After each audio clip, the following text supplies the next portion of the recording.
கர்த்தர் நல்லவர், அவர் கிருபை என்றும் உள்ளது. ஆண்டவராகிய இயேசு கிறிஸ்துவின் நாமத்தினால் உங்கள் ஒவ்வொருவருக்கும் அன்பின் வாழ்த்துக்கள். இன்று செப்டம்பர் மாதம் 12ஆம் தேதி வெள்ளிக்கிழமை. பிரியமானவர்களே, இந்த நாள் உங்களுக்கு ஆசீர்வாதமான நாளாக இருப்பதாக. இன்று வெள்ளிக்கிழமை அநேகர் ஒரு நேரம் உபவாசம் இருந்து ஜெபிக்கிற நாள். பிரியமானவர்களே, நம்முடைய டிவி ஊழியத்திற்காக கர்த்தரை ஸ்தோத்திரம் பண்ணுங்க. நீங்கள் ஏவப்படுகிற விதமாக நீங்கள் ஜெபம் பண்ணுங்கள். கர்த்தர் பெரிய காரியங்களை தொடர்ந்து செய்ய வேண்டும். அநேக தேவ பிள்ளைகளுடைய வாழ்க்கையிலும் சரி, தேவனை அறியாதவர்களுடைய வாழ்க்கையிலும் கண்ணீரை துடைத்து ஆண்டவர் அவர்களுடைய வாழ்க்கையில ஒளி வீச பண்ண வேண்டும். இன்றைக்கு நாம் தியானிக்கும் வசனம் ஏசாயா 62ஆம் அதிகாரம் 7வது வசனம். அவர் எருசலேமை ஸ்திரப்படுத்தி பூமியிலே அதை புகழ்ச்சியாக்கும் வரைக்கும் அவரை அமர்ந்திருக்க விடாதிருங்கள். பிரியமானவர்களே, எருசலேம் என்றால் கர்த்தர் வாசம் பண்ணுகிற இடம், கர்த்தர் தெரிந்து கொண்ட ஜனம் இருக்கிற இடம் என்றுதான் நம்ம பார்க்கின்றோம். ஆனால் இன்றைக்கு ஆண்டவர் அப்படி என்றால் எருசலேமாக நம்மையும் நம்முடைய குடும்பத்தையும் தம் ஜனங்களையும் அவர் பார்க்கின்றார் அல்லவா? அப்போ அவர் நம்மை, நம்முடைய குடும்பத்தை, இல்லையா, தமது ஜனத்தை அவர் பூமியிலே அவர் ஸ்திரப்படுத்தணும், புகழ்ச்சியாக்கணும். அது வரைக்கும் அவரை நம்ம அமர்ந்திருக்க விடாதிருங்கள் என்று சொல்லப்படுகின்றது. நம்முடைய ஆண்டவர் அவர் வார்த்தையினாலே சகலத்தையும் சிருஷ்டித்தவர். 6 நாட்களுக்குள்ளாக வானத்தையும் பூமியையும் சமுத்திரத்தையும் அவைகளை யாவற்றையும் உண்டாக்கினவர் என்பதை நம்ம பார்க்கின்றோம். பிரியமானவர்களே, போவாசை குறித்து ரூத் புத்தகத்தில் நம்ம பார்க்கின்றோம். இந்த காரியம் என்னமாய் முடியும் என்று நம்ம பார்ப்போம். இந்த காரியத்தை அவன் செய்து முடிக்கும் வரைக்கும் இளைப்பாற மாட்டான் என்று சொல்லி போவாசை குறித்து நகோமி சொல்லுகின்றார். பிரியமானவர்களே, ஒரு மனிதனே தான் செய்ய போகிற ஒரு காரியத்தை செய்து முடிக்கும் வரைக்கும் இளைப்பாற மாட்டான் என்று சொல்லப்படுகின்றது. நம்முடைய ஆண்டவரை குறித்து என்ன சொல்லப்படுகிறது? ஏசாயா 40வது அதிகாரத்தில், பூமியின் கடையாந்திரங்களை சிருஷ்டித்த கர்த்தராகிய அநாதி தேவன் சோர்ந்து போவதும் இல்லை, இளைப்படைவதும் இல்லை. இதை நீ அறியாயோ? இதை நீ கேட்டதில்லையோ? அவருடைய புத்தி ஆராய்ந்து முடியாதது. நம்முடைய ஆண்டவர் ஒரு நாளும் இளைப்படைந்து போவது இல்லை, அவர் சோர்ந்து போவதும் இல்லை. அவர் சோர்ந்து போகிறவர்களுக்கு பலன் கொடுக்கிற தேவன் என்பதை பார்க்கின்றோம். இப்போ இன்றைக்கு கூட தேவ பிள்ளைகளாகிய நீங்கள் ஒருவேளை உங்கள் குடும்பத்தை அல்லது உங்களுடைய தனிப்பட்ட வாழ்க்கையை அல்லது உங்களுடைய பிள்ளைகளுடைய வாழ்க்கையை ஆண்டவர் ஸ்திரப்படுத்தணும், அதை பூமியில் புகழ்ச்சி ஆக்கணும் அப்படின்னு நீங்கள் விரும்புகிறீங்க இல்லையா? அப்போ அதை அவர் செய்து முடிக்கும் வரைக்கும் ஆண்டவரை நீங்கள் அமர்ந்திருக்க விடாதிருங்கள், அவரை அமர்ந்திருக்க விடாதிருங்கள். அப்படி என்றால் என்ன அர்த்தம்? அவர் உங்களுக்காகவே அவர் கிரியை செய்யும்படியாக அவரை அலட்டி கொண்டிருங்கள். பரலோக ராஜ்யம் பலவந்தம் பண்ணப்படுகிறது, பலவந்தம் பண்ணுகிறவர்கள் அதை பிடித்து கொள்கிறார்கள் என்று பார்க்கின்றோம். அப்போ பரலோக ராஜ்யத்தையே பலவந்தம் பண்ண வேண்டியதா இருக்கிறது. நமக்காக கிரியை செய்யும்படியாக தேவ சமூகத்தை நம்ம அலட்டி கொண்டே இருக்க வேண்டும். அவரை அமர்ந்திருக்க விடக்கூடாது என்று சொல்லப்படுகிறது.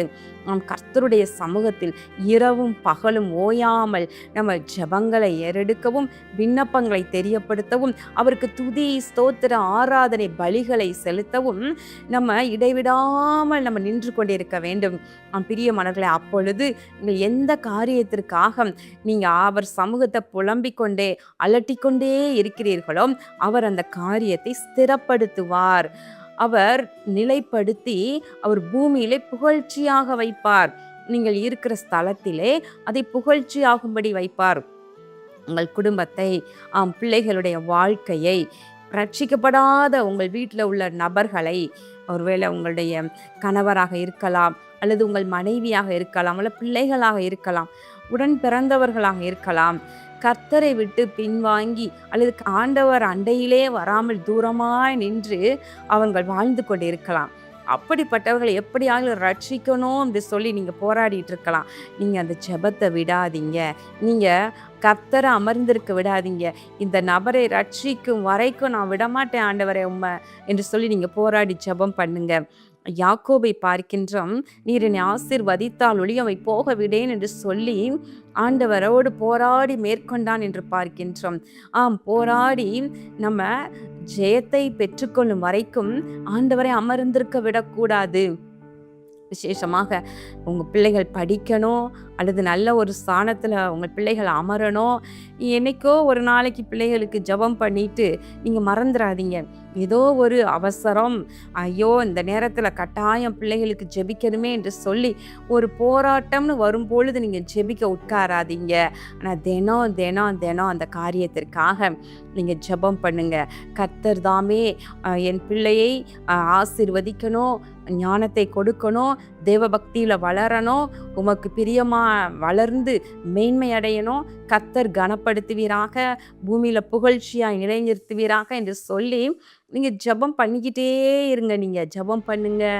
அப்போ அந்த காரியத்திற்காக, எந்த காரியத்திற்காக நீங்கள் போராடிக்கிட்டே இருக்கீங்களோ அதற்காக நீங்கள் ஸ்தோத்திரங்களை ஏறிடுங்க. அந்த காரியத்தில் தேவ கிருபை பெருகும், அவருடைய மகிமை வெளிப்படும். பிரியமானவர்களே, கர்த்தரை நம்ம அலட்டி கொள்ள வேண்டும். நம்முடைய தேவன் அவர் இளைப்படைவதும் இல்லை, அவர் சோர்ந்து போவதும் இல்லை. அவர் நமக்காக இரவும் பகலும் கிரியை செய்கிறவராய் இருக்கின்றார். ஏசாயா 8வது அதிகாரத்தில் 18வது வசனம், இதோ நானும் கர்த்தர் எனக்கு கொடுத்த பிள்ளைகளும் சீயோன் பர்வதத்தில் வாசமாயிருக்கிற சேனைகளின் கர்த்தராலே இஸ்ரவேலில் அடையாளங்களாகவும் அற்புதங்களாகவும் இருக்கிறோம். இங்கு சொல்லப்படுகிறது அல்லவா, நானும் கர்த்தர் எனக்கு கொடுத்த பிள்ளைகளும். நீங்கள் சொல்லலாம், நானும் கர்த்தர் எனக்கு கொடுத்த பிள்ளைகளும் உங்கள் குடும்பத்தில் அல்ல உங்கள் பிள்ளைகளை போல உங்களுக்கு ஆத்துமாக்களை இல்லையா ஊழியத்தை கொடுத்துருக்கலாம். ஆண்டவர் சமூகத்தில் சொல்லுங்க, கர்த்தர் எனக்கு கொடுத்த பிள்ளைகளும் நானும் அவர் எனக்கு கொடுத்த பிள்ளைகளும் எப்படி இருக்கிறோமா, சேனைகளின் கர்த்தராலே இஸ்ரவேலிலே அற்புதங்களாகவும் அடையாளங்களாகவும் இருக்கின்றோம்.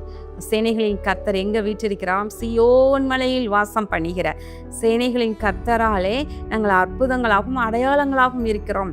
அப்போ கர்த்தரை நம்ம அலட்டி ஜெபம் பண்ணி நம்ம அற்புதங்களாக அடையாளங்களாக எங்களை மாற்றுங்க, எங்களையும் எங்கள் குடும்பத்தையும் மாற்றுங்க, எங்களையும் எங்கள் ஊழியத்தையும் மாற்றுங்க என்று சொல்லி நீங்கள் அலட்டிக்கொண்டே இருக்கும்போது நிச்சயமாய் கர்த்தர் செய்வார்.